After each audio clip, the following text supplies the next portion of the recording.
Record. Mhm. All right. Now we're officially recording. Okay. Yeah, thanks again everybody for hopping on today. And I know a few folks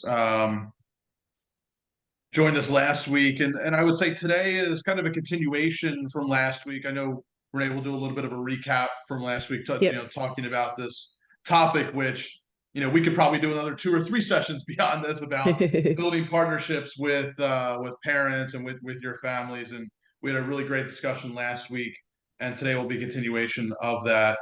Um, Let me see. We got about 3 minutes past. So why don't we do Yep. this? Renee, I'll turn it over to you if you want to give maybe a quick recap of Yep. what we talked about last week and then leading into what we're going to go through this week. Sure. Sure. Thanks, Clint. Thanks everybody for being here. It looks like most of you were not here last week, so that's just helpful to base that. But thanks again for joining us, and thanks, Clint, for having this subject. I think the whole subject of parents and partners is I don't think it is very dear to me, and I just feel like life has changed for so many families in so many ways over the past couple years, not just the pandemic. And that, today it's even harder to raise children and to parent in a family by yourself. We all know the saying, it takes a village. And I just see that more and more every day. And I come with the premise that I think schools can become communities where people can feel safe, connected, welcomed, where they can also be learners. And I think it all directly relates to admissions, enrollment, I should say, both new admissions and retention. So I'd love to just engage in some conversation about that today. I have a handful of slides that I'll be happy to go through, but anytime someone wants to give an opinion or a thought about it, that makes it a little more exciting than just listening to me in slides. So I'd love to see that if you can. Um, what I would like to do is present a little bit of research, only the top findings of what parents told us through a lot of schools that I worked with from 2012 to right before the pandemic. And last week we talked about the general surgeon's report that just came out. I don't know how many of you have seen it, but what was startling to me is that he entitled it Parents Under Pressure. And most of the findings were very consistent with my research from 2012 to 18. So that was surprising, somewhat not in a positive way, because it just means that the state of our parents who are caring for our children are under a lot of stress. And he talks about, I think he has a saying in there that I don't particularly like, but he says parenting may be hazardous to your mental health. So when we talk about that today, I'd love to just frame it in the concept of, I'm assuming most of you are in admissions and school leadership, and that if that's what our customer is going through, are there ways that we can help them, assist them, look at some of the programs we already offer, fine tune them, talk to them, whatever, because we do know that the parent is our customer, right? And retaining students and attracting new families, particularly through word of mouth, is a great advantage that we would all love to see. So I'd love to just begin by saying, you can either drop this in the chat or maybe just put your video on and share. What is the parent experience to you at your school right now? And is there a word that you would describe or a phrase about the parent experience? I think last week, out of the group that was here, there was really only one who had a really robust parent programming going on, and she was quite successful. So I'm just interested in what you might say. Anybody want to give a thought to that? What if someone said to you, or I'm saying to you, what is the parent experience at your school? You could say nothing. It's about the child, but I don't know. Any thoughts or any words that would describe that? Diane? Yeah, great. Thank you. Yeah, yeah. Diana, I'm Um, sorry. No, all good, all good. Okay. So I believe we always talk about the partnership with them, and we're really intentional in making sure that they get that they're Mhm. mission fit families, and so that they live the vision, the mission of the school once they're here. Oh, We great. are also a school that is really focused on entrepreneurship, and Hmm. many of our parents are entrepreneurs, and so we try to always find ways in which we can also show them that we care about not just the well-being of their kids and educating their Hmm. kids, but also supporting them as a family because they're part of our community. Yes, So I some love examples, that. Yep. Hmm. we have a group specific for parents that who are entrepreneurs or who have some specific roles. Now, I don't lead that group, so I'm not exactly super sure of what those roles may be, but mostly entrepreneurs in which they get together. There's always a speaker, there's always something they may be all interested in. And the goal is for them to connect, figure out ways in Hmm. which, one Hmm. business may benefit the other. We also Yep. highlight in our newsletter, weekly newsletter, parent owned businesses as well as alumni, for example, Hmm. businesses. So again, that's just an example. We That's great. are Yeah. definitely trying to revamp and strengthen our parents ambassadors program, Hmm. Hmm. because that Hmm. needs more Yeah. TLC, I think.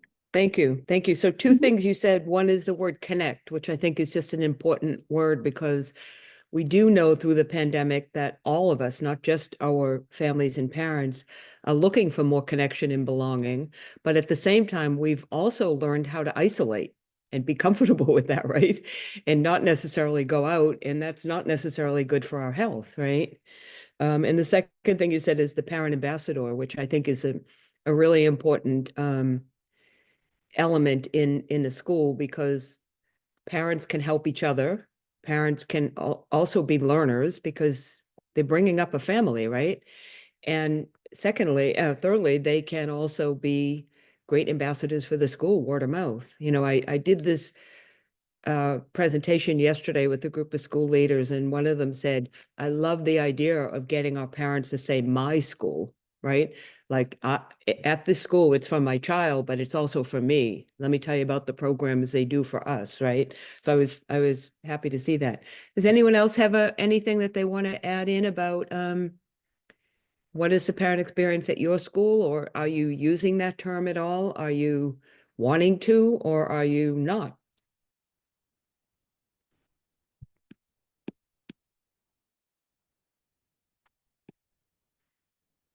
So one of the things I'll just quickly share is I'm probably getting close to 30 years in school leadership. And I would say before, 2012, 13, I never thought about the parent experience. I was totally focused on the child. And then secondly, when I got pretty confident in that aspect of it, I started to say, wow, I should be thinking about the faculty experience more than I am. Why is this a good place for the faculty to work? What do the faculty need? And I would have open conversations with them, but it wasn't until we did this pretty significant research that came back about the parent, and it came back with some negative things about our school. So I paid attention, and that's where we coined this term, parent experience. But I really honestly would tell you that I never thought about the parent experience before that. And I have a little bit of research that'll be interesting to see. Anybody else want to add anything or want me to just go to my slides? Phil, were you thinking about something? I saw you shake your head. Okay. I think you have to unmute. Yeah, great. Yeah, I was just going to say there's a number of ways where we really rely upon our parents, besides having a parent volunteer organization Mm-hmm. that does not just fundraising, but also, class parties. We have room Mm-hmm. parents in our elementary Oh, that's classes. great. Mm-hmm. They help chaperone class trips. We have Mm-hmm. parents that step up to help coach middle school and high school sports. Oh, great. We have also invited our parents to teach a Wednesday elective for our high school students. So Oh, something awesome. that they're interested in, that they can take time out of their week for a 1 hour class period each week to teach intro to law because they're a lawyer, Yeah, that's or fabulous. something along that lines, or classical guitar, things of that nature. Yep. This year, for the first time, our Dean of Student Affairs invited a lot of parents to come and do a career fair for our middle school and high school students Yep, to yep, bring their career and how they got into their career to share it with our high schoolers and our middle schoolers, which was, I mean, there was probably about 20 parents there, yep. each with their own table. All of our middle school students, all of our high school students went through the process, and they had a great time on both sides. So Oh, that's fab. I haven't heard of that one. That's terrific. Thank you. yeah, yeah. Great, great. That sounds wonderful. And do you use the words parent partnership in the school vision or anything?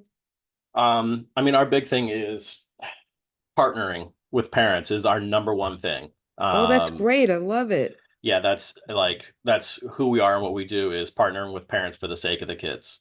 Yep, that's terrific. You know, I'm from Kingsley Montessori. I'm the founding head of that. And when we did this, after the research, we came up with three, kind of mottos or whatever. One was know every child.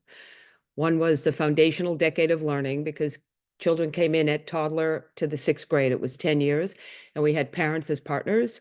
So we ended up over time blowing up some really beautiful pictures where you see parents working with the children, or parents in listening to a speaker at the school. And we would put them around, nicely done, the building, and we would label it parents as partners. And we also created, when we got our elementary building, it was the first time we had any little bit of space. So we had like a small lobby, and we put a coffee counter there, and we put over it parents are partners. And just the whole putting it out there created a much warmer feeling for parents. And they would hang out. We said, you can hang out, make the coffee, hang out in the morning before you're off to work. Because I'd rather that they were there than down the street at Starbucks, right? We were right in downtown Boston. And I wasn't part of it, but I'd pop in and out and just listen to what they're talking about and see what the, rhythm is. But so thank you for sharing that. That's great. So, okay, anyone else, or I'll maybe jump on the slides for a minute. Okay, have you given me the host, Clint? I think so. Yep, here we Should be go. able to share. Yeah.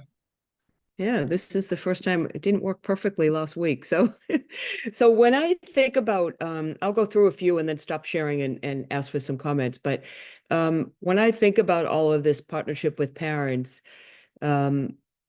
a lot of times when I'm in schools, faculty and sometimes heads are a little skeptical, saying, Renee, I'm not sure what you're all about. And then they get to know me. And parents as partners is not about letting the parent have anything they want or do anything they want, right? Or even change a grade for their child. You really have to stay true to the vision. And I find a lot of worry out in the school communities about that when they hear the word partners. But what I think the outcomes are when you have a strong partnership is that you have improved student learning, which is, the purpose of all of us in schools. You have a better parent experience, which we'll talk a little bit about the concept of the parent as a customer. Many of you are customers, whether it's at your doctor's office or at your car dealership, and I think we all know what a good customer experience is and what one that isn't good when you leave, right? Increase in student retention. We're all in enrollment and running schools, and certainly student retention is critical because it takes a lot of time, money, and energy to replace a student that you'd lose. Increase in new admissions. If you've got happy parents, happy customers, then they're going to talk about the school, right? And word of mouth is not very expensive and can be very helpful. Building relationships with families, and because we know that children learn best when there's a happy feeling between the family and the school. And families also understand child development more, the more involved they're in, and probably are being more effective parents. And then stronger parent-teacher relations, which is really where the relationships really begin. These are some of the things we'll go over today, but I won't take the time to go through all of that. We'll see it. I had that in from Maria Montessori. How many of you are in Montessori schools? Yeah, if Tim was here, we usually have a mix of Montessori. So Maria Montessori never underestimated the role of parents and the school. She really believed in the partnership. But I think that most schools believe in the homeschool partnership. because we know working together, we're going to have a better result than if the school's working separate.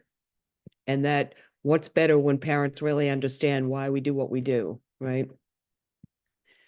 So just to take a moment, I opened up by saying that I feel like life has changed for so many families, and that today it's more important than ever, I think, for families to have a place to feel belonging and connected. And when you look at this list, it's really unfortunate what's going on in the world. And in the general surgeon's report, which I'll show you some of the results in a minute, he talks about that as well. And that, all of these things, from climate change to too many devices to social media, war and devastation, the political climate, public safety, school safety, right?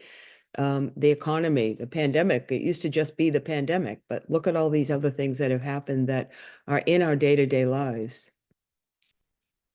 And when I say that, it impacts every one of us, and it impacts our families, and some more than others, right? So what my goal had been was really to review what you're all doing and see if you can share amongst each other and get ideas, and introduce some strategies, and open your mind, if it isn't already, to embracing parents as partners and the benefits that could happen at a school. So the next couple slides are the research I conducted with about 70 schools. And coming out of it, I've changed my thought on several things. So what I used to think is the way I used to think and what I know now, right? So I used to think that the child was the customer, and I now believe that it's the parent is the customer. Parents are the ones who pay tuition, and in most cases, maybe not so much in high school, parents really choose what school the child is going to go to or stay at, right? I used to think that it was about the child's learning only. I absolutely believe now that parents are learners too. And in the research, parents said they wanted to learn because parenting is such a big job, and that there's no training for it, right? And the bottom of that is every parent wants to be a great parent. So how can the schools help that? Learning is about the child's growth and development. I now know that parents go through their own developmental stages. And I think we've got a vast array of schools here that you think about a parent of a toddler versus, the mindset of where that parent is in his or her life. What about compared to a parent of a kindergartner or a fifth or sixth grader or a middle schooler, or some of you have high schools? It's a total different experience, right? I used to think children need support and guidance. I also know that parents need support and guidance. Used to think parents who displayed confidence in their life were confident as parents, and we learned that parents do not feel confident in knowing exactly the right way to parent. And this was the one that my teachers valued the most, because Kingsley is a school in downtown Boston, and back, just before the pandemic, parents always came in a suit and a briefcase and dropping the child off on the way to work. A little bit different in our lifestyles now, but and they look like a very successful person, and they are, but they're not as successful in knowing how to parent. And that helped my teachers a lot, because teachers are a little bit fearful of strong parent relationships or strong parents. And last, the teachers only impact students, but that teachers have a major impact on families and parents, because they're really the glue that keeps the relationship going, because they're taking care of their child every day, right? What we know about parents, this is a lot of what we've already talked about. They're worried, they're uncertain. You'll see in the general surgeon's report that it's pretty serious. That the voice of the parent, this is from my research, and the slides after will compare the general surgeon, and then we'll stop for a bit, but you'll see that it's very similar. Our research said the biggest concern for parents is my hopes and dreams for my precious child. Everything is about my precious child. Will she be successful? Will he have friends? Will he be popular? Will, all those kind of things. Will he get into Harvard or whatever? The second one, and this was in the order of the way that parents gave us input. I want to be the best parent but I'm anxious because I lack training and experience. And think again about the parent of a toddler or parent of a newborn. That's a scary time when you're trying to figure out what to do, right? I'm anxious and worried. I need the school to help me. This is exact verbatims from parents. I want to have a great relationship with my child's teacher and the school. And I want to belong and be part of a community and fit in. That's an interesting one. I want to contribute and give back to the school. So just quickly, let's just look at the general surgeon's report, and then I'll pause for a bit. So this is what he found through a series of interviews, surveys, and talking directly with parents. Their number one was, how can I protect my child? And when we think about this world, you think bringing your child to school is one of the safest places. And we're not sure about that anymore, right? What if this happens to my child? There's never enough time to do all the things I need to do. That's a stress statement, right? Will my child be okay? That's a worry statement. Will they make it? I can't keep up with all of this. And then I feel so alone. And I think many of us probably are reading a lot of studies that are coming out now on, happiness projects and level of happiness and contrasted with the loneliness that people are experiencing, particularly through the mental health reports. But I think that I know that there's actually college courses now teaching how to be happy, right? So raising a child's sacred work, it should matter to all of us. There's approximately 63 million parents living with children under the age of 18, which means it's a much bigger number of how many children there are, right? Parents and caregivers face heightened stresses. We talked about that in one of the earlier slides, that I don't know what all of you do to learn about what's going on in each family. And I'll share a couple of examples in a minute, but we never know what's going on unless we ask them, right? The work of parenting is essential work, not only for the health of children, but for the health of society. We know that the well-being of parents and caregivers is directly linked to the well-being of the children, right? Which is a concern of ours. Okay, I'm going to stop sharing for a minute and just see if any of that meant anything to you, rang a bell, something, did it spark a thought? We were just actually talking about, I think our assistant head of school shared an article that I still need to read, but in thinking about the relationship with parents, more like a doctor relationship with a patient versus a customer.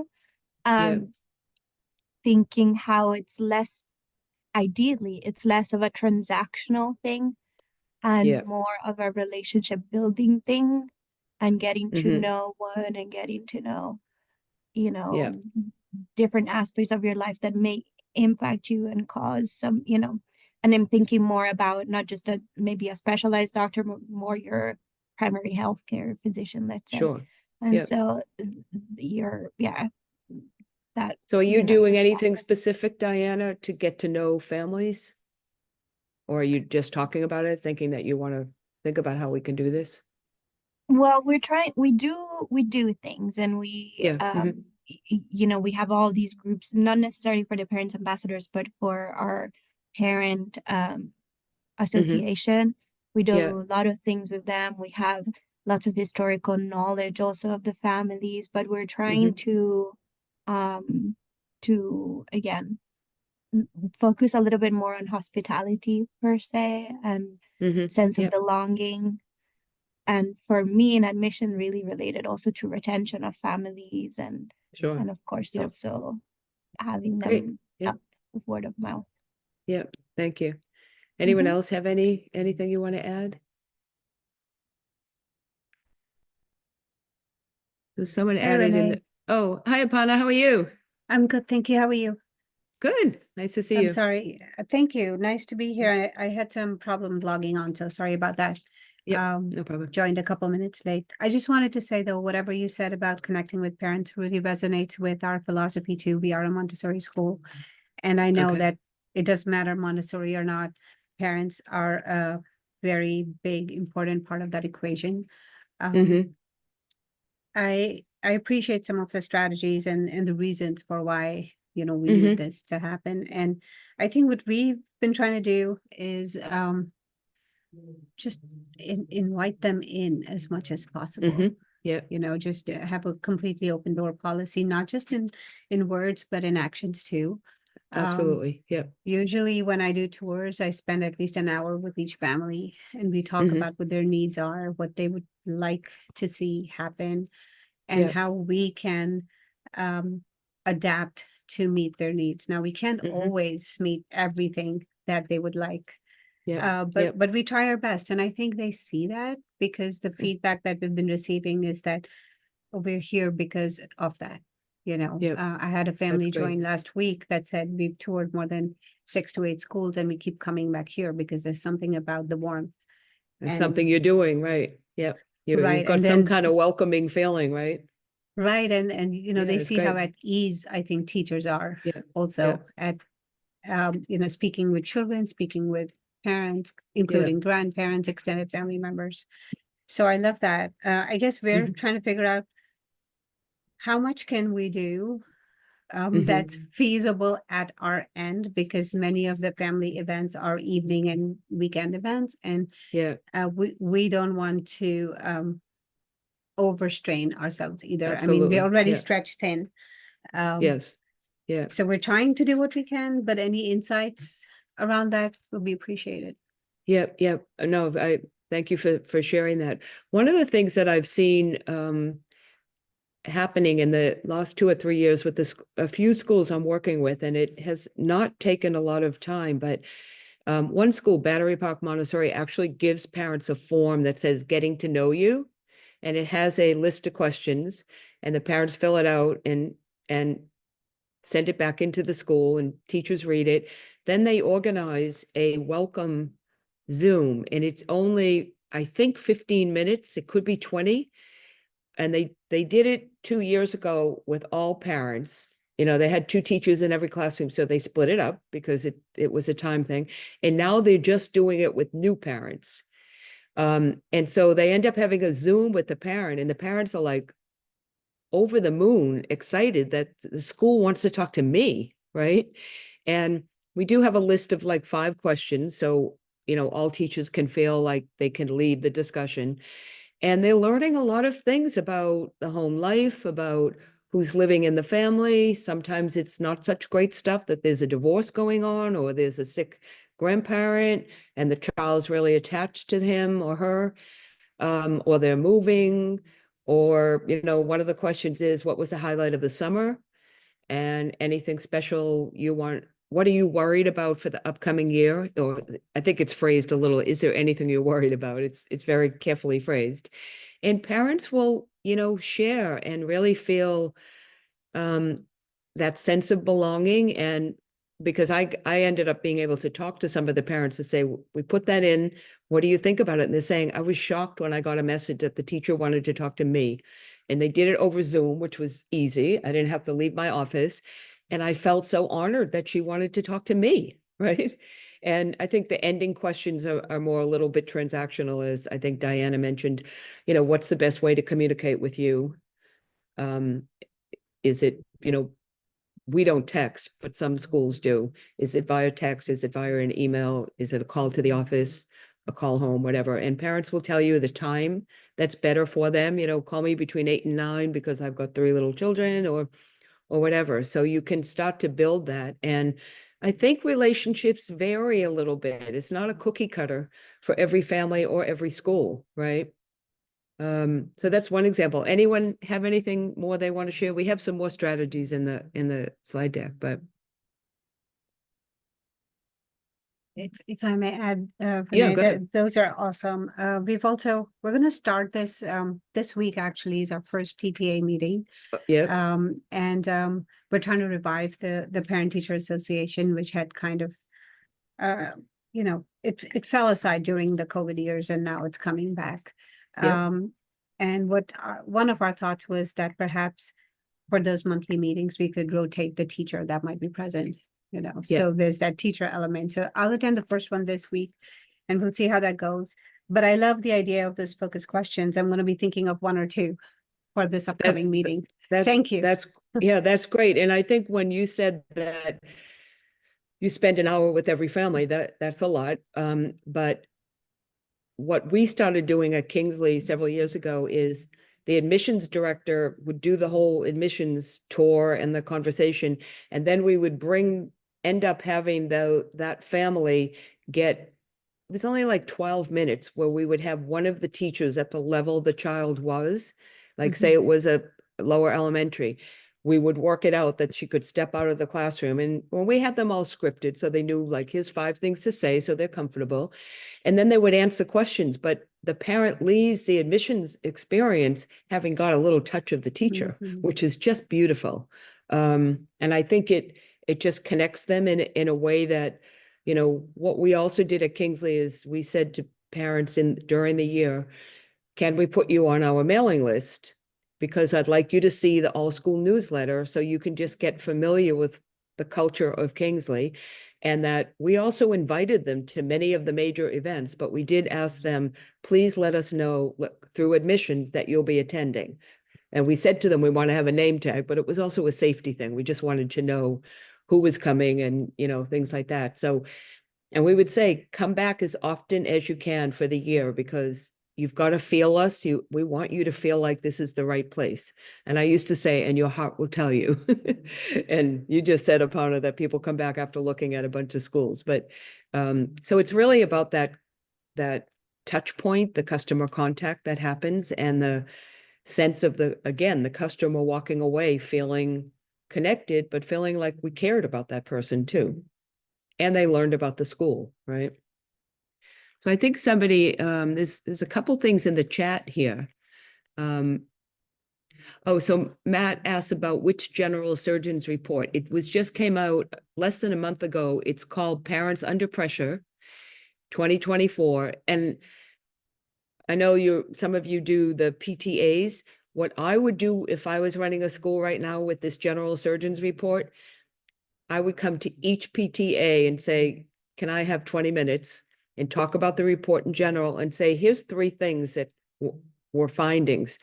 Let's spend 10 minutes talking about it and get the parents talking, because you want to know what's going on in the heart and mind and feeling of your parents. And when they read some of those, it's not what they said, it's what the general surgeon say. Is that true? Do you all feel that? And I know that you'll strike up a great conversation, and that's what we want to do, is get people feeling the sense of community, not just saying we're doing it, but getting them to talk back and forth with each other.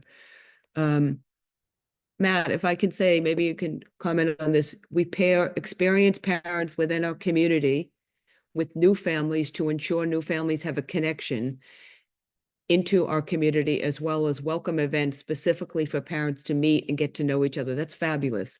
Yeah. Go ahead, Matt. Yeah. I'll comment. I mean, we're the Cardinals. We're a K-8 school, and we call it a Cardinal Connection. So we actually look at what we know about the makeup and personality of the parents and try and pair them with a group of parents that have been in our community for a while, just so they can have a touch point, because we also know that parents have concerns that they don't feel comfortable sharing with Absolutely. staff or admissions directors that are really important that they get answers to. That's kind of how it started. But we also find that the more meaningful connections we can facilitate for new families, or the more guaranteed connections we know that they have, the less likely they are to leave. My over-under is 3. They need 3 different meaningful connectors to other adults in our school in order for me to feel more comfortable in a retention story. If they have fewer than 3, they're at risk of not re-enrolling, because they just don't feel the sense of belonging otherwise that we feel like they should as part of the community.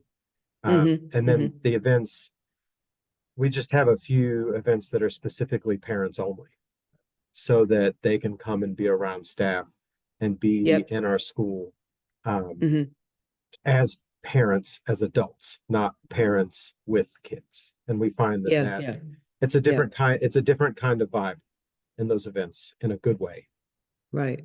because Yeah. parents aren't being caretakers while they're talking. Yeah. Yeah. I feel strongly about that, Matthew, because while we know we want to be a family-friendly school and offer childcare, and a lot of parents want to bring their children, but connecting them just as adults a little bit is good too. You have to balance how much of you can do it and what time of the year you can do that. But getting parents out to have their own kind of social interactions with each other is very helpful. Yeah, and I would specify the Cardinal Connections, that's primarily through like email, phone call. Yep. We have 2 parents only events a year. So we definitely try not to overdo it. Yep. Yep. To walk that line. Yep. One of the other things that, well, I'm looking, if anybody is interested in the Surgeon General's report, thanks so much, Diana, for putting that in there. The link is there. It's really worth reading. And I think it would strike up some great conversations in your parent-teacher association, councils, whatever. I'm a strong believer that just get the parents talking. You know, I was with the school 2 weeks ago, and she does, it's called Tears and Cheers. Like, it's her first parent coffee and conversation after the second week of school.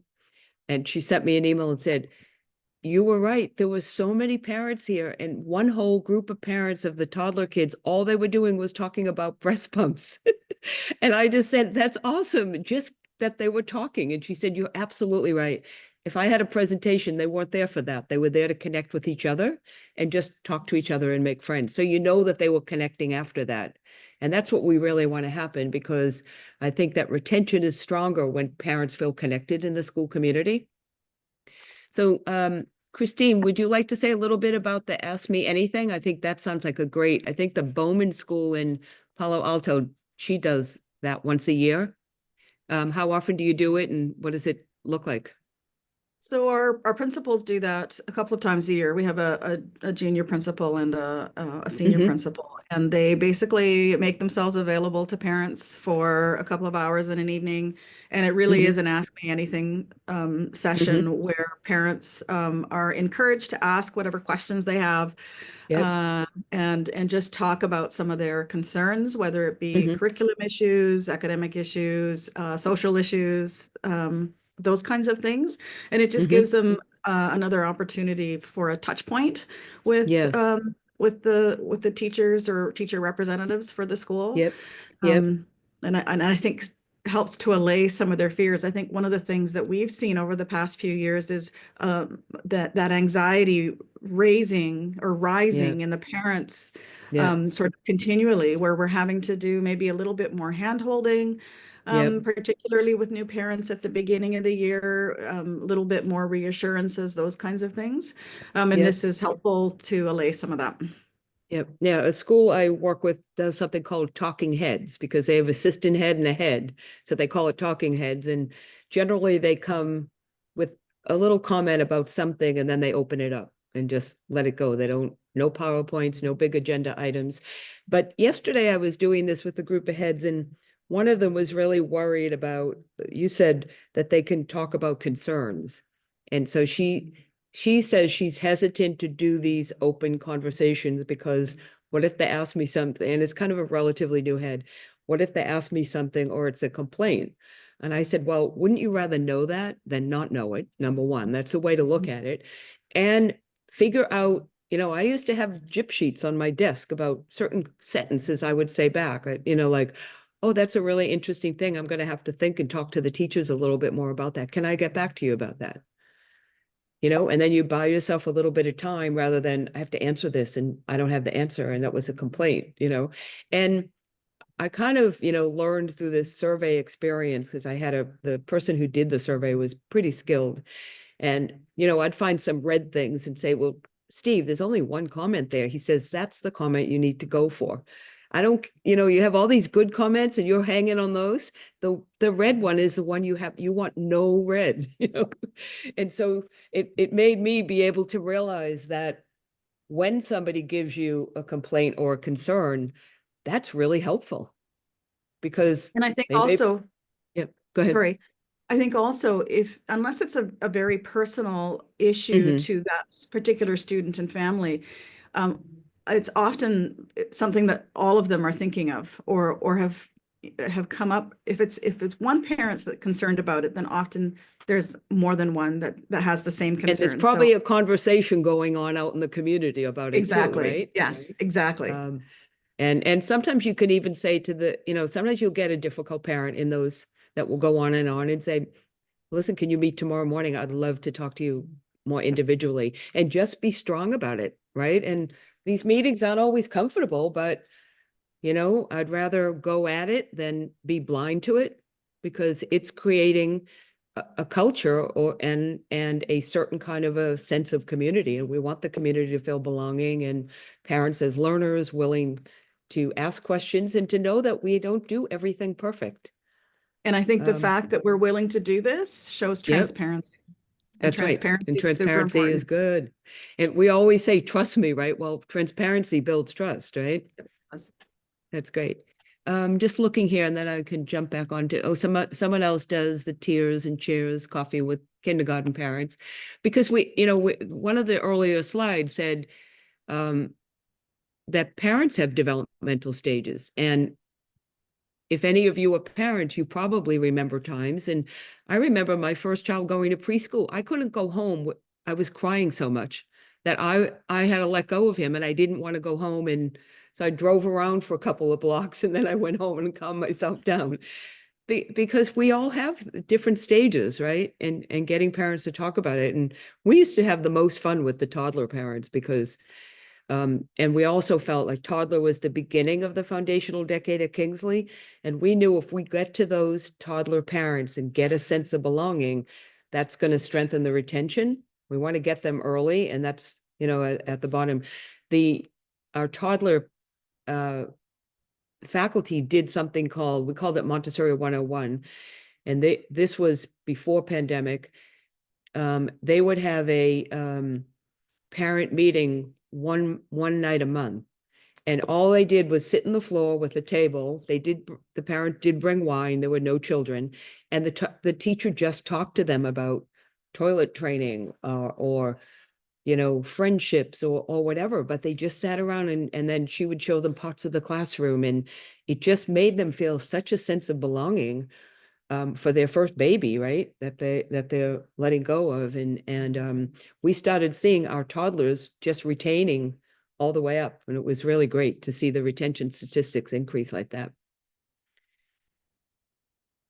Okay, I think that I could go back to a couple more slides if you want. Anyone else have anything? Great. So I'm always worried when I go off and on share, because it doesn't always work, but wish me luck. Let's go. Oh, what did I just tell you, right? Resume.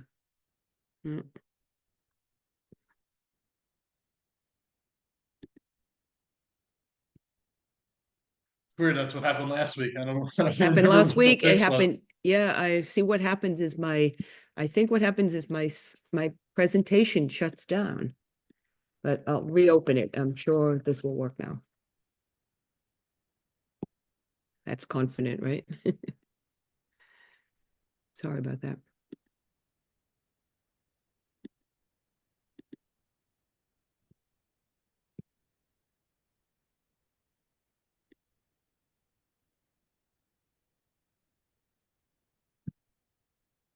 Can you see that now? I don't think so. While you're pulling that up, I'll just mention, I'm Wait a coming minute. at it from the marketing end, right? And Yeah. something I've talked a Sure. lot about. Oh, Mhm. Go ahead, Renee. Go ahead. You want to talk? I was gonna say, something I've talked a lot about in terms of the marketing side and developing Mhm. content is the concept of become obsessed with what your families are thinking, your parents are thinking, right? Yep. What are their fears, frustrations, goals, ambitions, Yep. right? What are those things that they're asking you every single tour, right? What are they worried about? Are they worried about making the wrong decision? And use that for creating your content. Don't Yep. wait to have those conversations when they come on campus, because they've done 70 to 80% of their research already just by going to your website, clicking on social media, Right. talking with friends and family.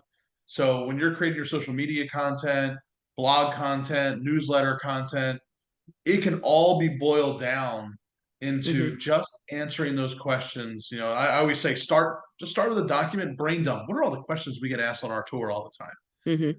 And then that becomes, just go ahead and answer them, and that becomes your content, and that will help in those conversations with families. I think it really is attractive to families to see that, and especially if you have content that you feel like maybe you're misunderstood about something, or there's always an objection you're handling. The one that I always use is my daughter's school, where they go up to 8th grade, all the surrounding schools go up to 12th grade, and the question they were always answering was, well, why should I go up to 8th grade when we can go somewhere else and go up to 12th grade? And I was like, okay, we need to create some content around that. So they wrote a whole guide on it. So anyway, this conversation I think is perfect from my perspective of, now take all these conversations and everything we're talking about, and you can apply that to your marketing as well.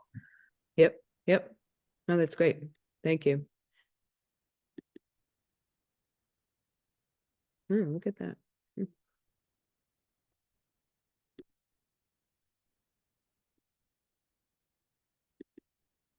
You see that now?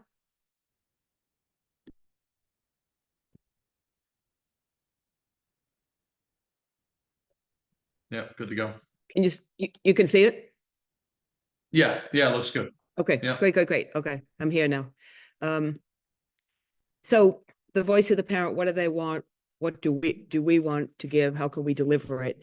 And I think, the bottom line is probably the most important on this slide is I just hear so many heads very hesitant about getting more involved with parents. And I don't know if it's because they let that, that rule 80-20, 90-10, where you have one or two difficult parents and they can change the whole culture of the school. But I think always coming back to your vision or your values.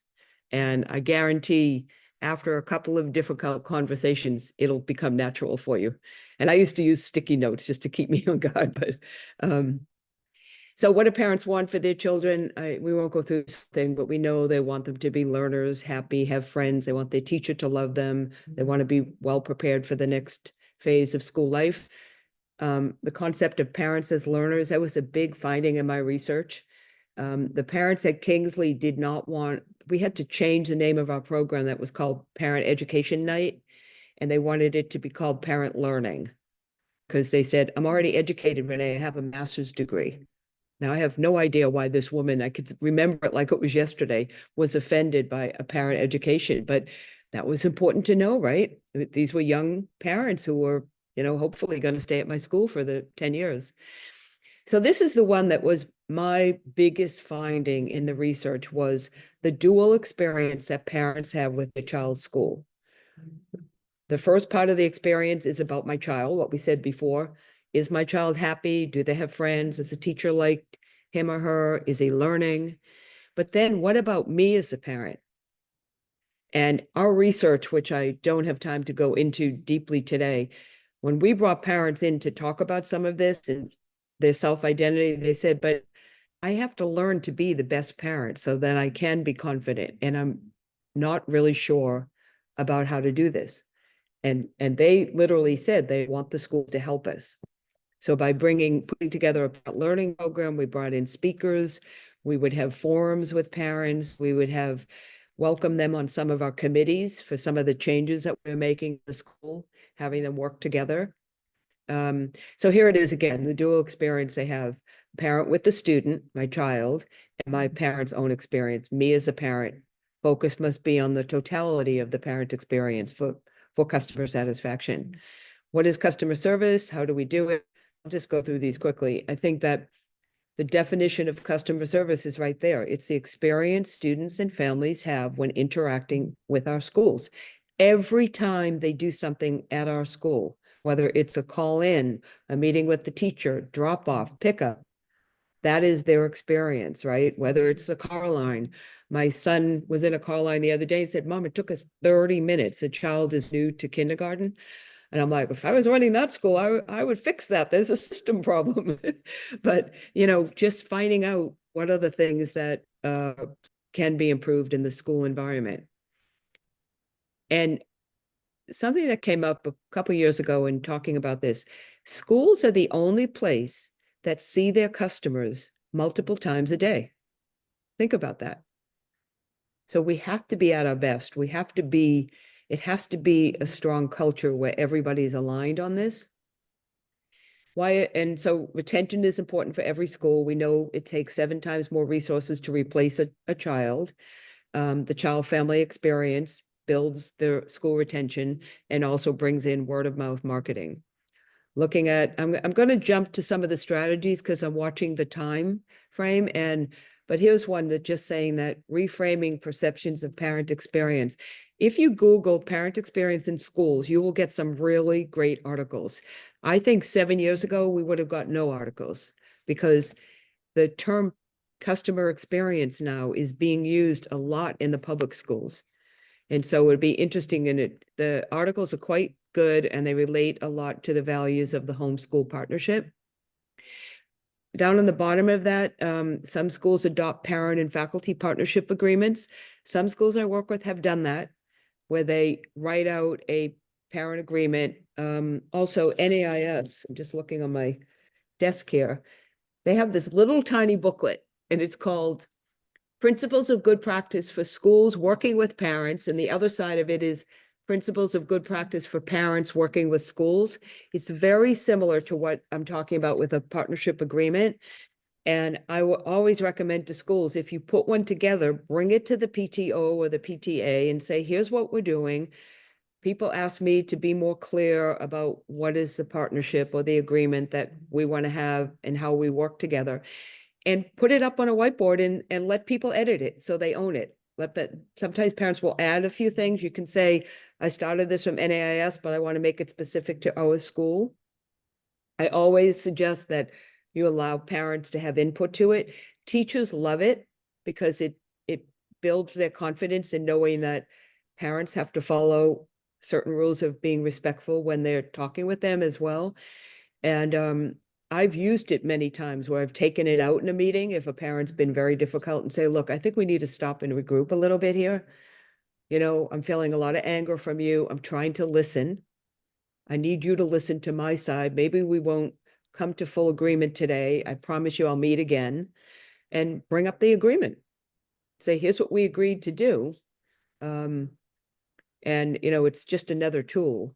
And so I think that when people do put this partnership relationship in, we do become more open to listening, because a partnership doesn't mean I'm going to do anything they ask me to do. We're going to each present our both sides, and the school still remains in the, I think, education authority role. And that we, you know, and that's where we have to lean on our vision and mission and be comfortable with that. Our goal is to build understanding and consensus. That's what a partnership is. It's not always to give the other person what they're looking for. And I think the bottom one here is everybody wants a red carpet experience, right? Everywhere you go, you want someone to treat you well. And at least if you don't get what you thought you wanted, you have a better understanding of the compromise, if it had to be.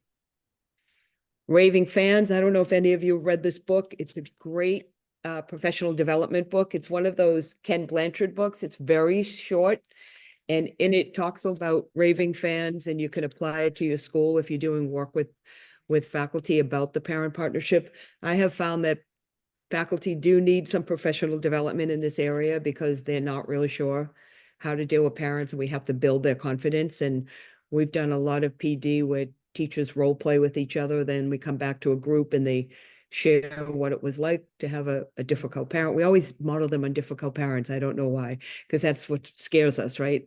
The parents that aren't difficult, we have the relationships with. 6 strategies that he talks about in Raving Fans: actively listen to parents and understand their needs. Look at every interaction with the parent as an opportunity to create a raving fan. This helps with teachers. They tend to like these 6. Offer exceptional solutions that address the needs.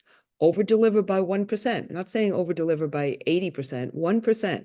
Just take one little step to do something a little more than you normally would have. Lean into what makes your school unique. You know, that's another thing, returning to the vision, answering the question of the parent by talking about how we do it at our school and why it's important for the way we do it. Measure parent satisfaction. I think it's really important to do surveys. I'm a big advocate of surveys that do not give a list of things and you check the box. I like the ones that you leave it as a blank answer and see what you get, because you're not programming the answer. A lot of people are doing the pulse surveys now. My only comment about that is that if you do a pulse survey, which should be 1 or 2 questions, make sure you give back to the parent, the parent community, what you learned, right? And sometimes it's good stuff and occasionally it's not, but I'd still go out and say, parents were concerned about this. This is what we're doing about it. The value of teacher and parent partnerships, really important to spend time with faculty and faculty development about this, because they're worried about it. Supporting them helps. And as I think I said earlier, I think that the teachers in the classroom are the glue that holds the partnerships together. So I'll just do these quickly. If you want to take a moment to read, I'm watching the clock, but I've got 3 slides on ideas. If you want to just take a picture of that. And, you know, to add, just make one change at your school, not all of them. And some of them won't pertain to your school. You know, there's no one size fits all. We all have our own school cultures, but things like coffee conversations, volunteer opportunities. I always have name tags at parent gatherings so people can know the other person's name. We always used a different color for new families for year 1, and always said, when you see a family with a green border on their name tag, that they're new and your job is to go welcome them, talk to them, just say, hi, I'm Renee, I have Alex in upper L, whatever, just get the conversation going so people feel connected. Parent ambassador programs, the welcome meetings, we talked about that, getting to know you forms, the parent agreement charters. If Tim Selden was here, he would talk about the community meeting, where parents, teachers, administrators, and if you have older students, can come and explore issues of common interest. Different events that people have. I think many of you probably have some of these. Sometimes offering childcare to make it a parent-friendly school. I don't know if people have a place where parents can gather, a lending library. There's the parent speaker series that used to be called the parent education program. Suggestion boxes, publish an annual report so people can read and see. I also like the idea of all school newsletters so that the parents of the younger children can see what happens in the continuum of the journey of staying at your school. There's, you know, I think that particularly if you're in a Montessori school, letting them see what happens at elementary, or if you're in a traditional school, letting them see that experience of what happens at the high school level, because they're not thinking about it. But if they see it, they get excited and feel like, oh, there's a lot of great stuff happening. Action, you have to create a vision. You know, we talked a little bit about the parents as partners being up on a wall.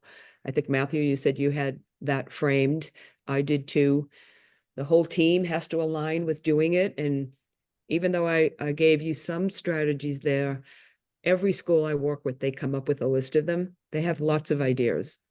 So just sitting around and, and deciding which one is the best one that we want to do this year. And obviously, as in everything, there will be obstacles. The mindset to customer focus, that was probably one of the hardest ones for me to get over with my teachers. They just didn't like the whole concept of it. Defining what partnership is and what it is not. You need to have an open mind to this and not be worried about that one parent that may be difficult. It's hard for many teachers because they want to see the child as a customer, not the parent. It takes energy, leadership. So I'm back. I think it's 2:02, but anyway, any other continued thoughts on any of that you want to put out? You know, as I said in the beginning, I just would love for everybody to go back and talk about this with someone else in your school and just see if there's some small thing that you can do, right? That maybe just enhances the parent experience and the sense of community and belonging. in your school, because it does directly relate to enrollment and retention.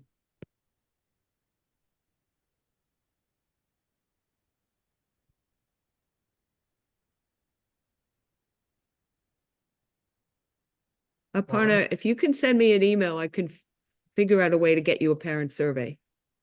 If you're still there, yep. I'll put my email in here if anybody wants to connect on anything, but sorry, I should have done that earlier. So Clint, any other thoughts, or sorry that I had to rush through this, but No, I thought that was great. And like I said, we probably could have 2, 3, 4 more sessions. I mean, it's such an important topic, and yeah, you know, to retention and to recruiting. So no, this was great. And you know, thanks for hopping on these past 2 weeks. And this has been extremely valuable. Look, everybody, we're gonna keep coming back here every Tuesday.